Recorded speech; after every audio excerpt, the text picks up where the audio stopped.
Hi எல்லோருக்கும் வணக்கம். Bigg Boss season 9 Tamil. So அந்த வீடியோவில் நம்ம இன்னைக்கு லைவ் ஸ்ட்ரீமில் நடக்கிற விஷயங்கள் பற்றி தான் டிஸ்கஸ் பண்ண போகிறோம். அதுக்கு முன்னாடி இந்த வாரத்துக்கான வீக்லி டாஸ்க் வந்து பிக் பாஸில் கொடுத்துட்டாங்கோ.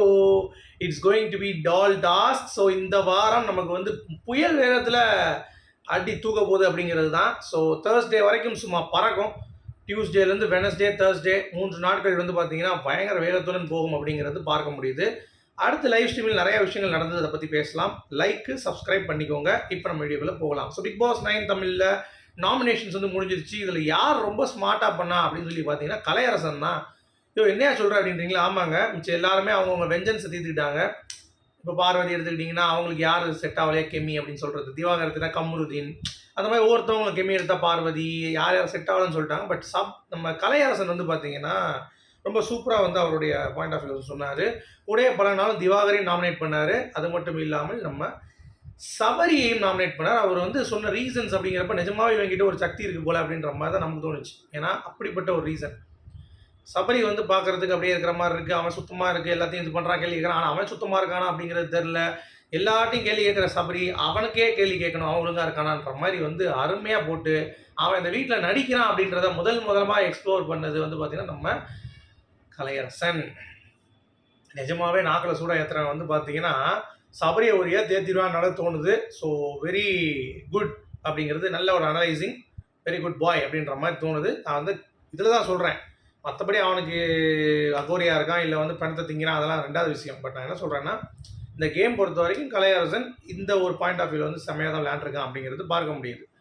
அடுத்து இந்த நாமினேஷன் ஃப்ரீ பாஸில் வந்ததுனால ஒரு 3 பேர் வரல, மிச்சம் 9 பேர் நாமினேஷன்ஸ்குள்ளே வந்திருக்காங்க. இதில் யாருக்கு ஓட்டிங் எப்படி இருக்குது? ஏன்னா அஃபிஷியல் ஓட்டிங் இன்னும் எனக்கு வரல. அது நாளைக்கு காலையில் உங்களுக்கு 11 மணிக்கு ஒரு வீடியோ போடுவேன்ல, அதில் நான் வந்து போடுறேன்.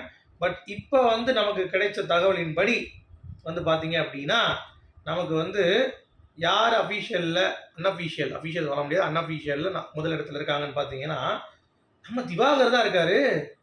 8378 ஓட்டில் இருக்காரு, 23%. அடுத்து சபரி இருக்கேன். அதே சபரி எதுவுமே பண்ணல, அவனுக்கு ஏன்டா 8200 அட்டா பாவிகள் அப்படின்ற மாதிரி இருக்கு.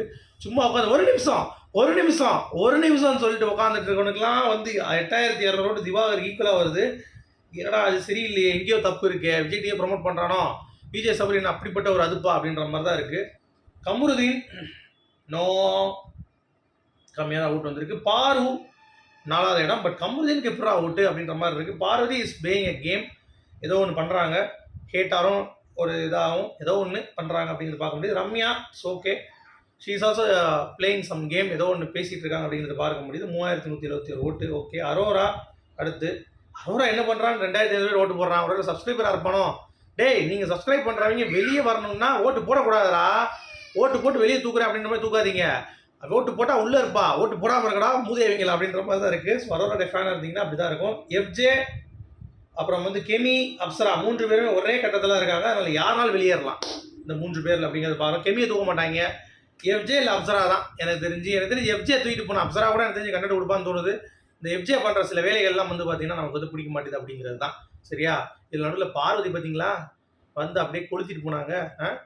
அவங்க சொல்லவே இல்லை பிக் பாஸ் வெளியே வந்துட்டு எல்லாம் அமைதியாக இருங்கப்பா, கெமி, கனி, விக்ரம் எல்லாம் அமைதியாக இருங்க அப்படின்ட்டாங்க. அப்புறம் நாமினேஷன் ப்ராசஸ் வந்து எல்லாம் வந்த பிறகு கனி கூப்பிட்டு வச்சு நம்ம திவாகர் கிட்ட, அண்ணே உங்கள் மக்களோட ஓட்டு நல்லா இருக்குண்ணே, நீங்கள் கரெக்டாக விளையாடுங்க, கரெக்டாக இருங்க, பக்காவாக அதை யூஸ் பண்ணிடுறாங்க, எங்க பார்வதி கூட சேராதீங்க அப்படின்னு சொல்கிறதுக்கு கேமரா எல்லாம் பார்க்குறாங்க. என்ன பண்ணுறது, இந்த ஆளுக்கு புரியுது, கொஞ்சம் அப்படியே அட்வைஸ் பண்ணுற மாதிரி பண்ணுறாங்க அப்படிங்கிறது. இந்த எஃப்ஜே ரொம்ப ஆட்டிடியூட் காட்டுறான் அப்படிங்கிறது பார்க்க முடியுது. அதுக்கடுத்து எல்லாரும் வந்து ஃபன் பண்ணிகிட்டு இருக்காங்க அவங்க. ஆனால் பார்வதி, கலையரசன் மற்றும் நம்ம திவாகர் மட்டும் கண்டென்ட் நம்ம கொடுக்கணும் மக்களுக்கு அப்படின்னு சொல்லிட்டு, எப்படி நாமினேஷன் பண்ணீங்க, என்ன பண்ணீங்க, என்னை வந்து பேச விடல, நீ பேசாத என்கிட்ட.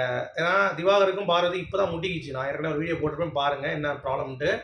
நாமினேஷன் அப்போ வந்து பேச விட மாட்டேன், நீ பேசாமல் இருன்றான். திவாகர் வந்து பார்த்தீங்கன்னா சொன்ன உடனே பார்வதி வந்து நீங்கள் பேசுங்கண்ணே அப்படின்னு சொல்கிறது. ஸோ அந்த மாதிரி அவங்க 2 பேருக்குள்ளே ஒரு முரண்பாடு ஏற்பட்டது. பட் கலையரசன் வந்து அதை தீர்த்து விட்டான்.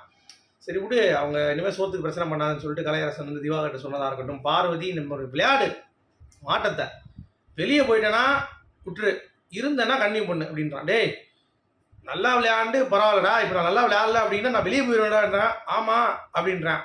சரி விடு, வெளியே போனாலும் சந்தோஷம் தான், நான் இப்படி தான் இருக்க போகிறேன் இந்த வாரம் அப்படின்ட்டாங்க.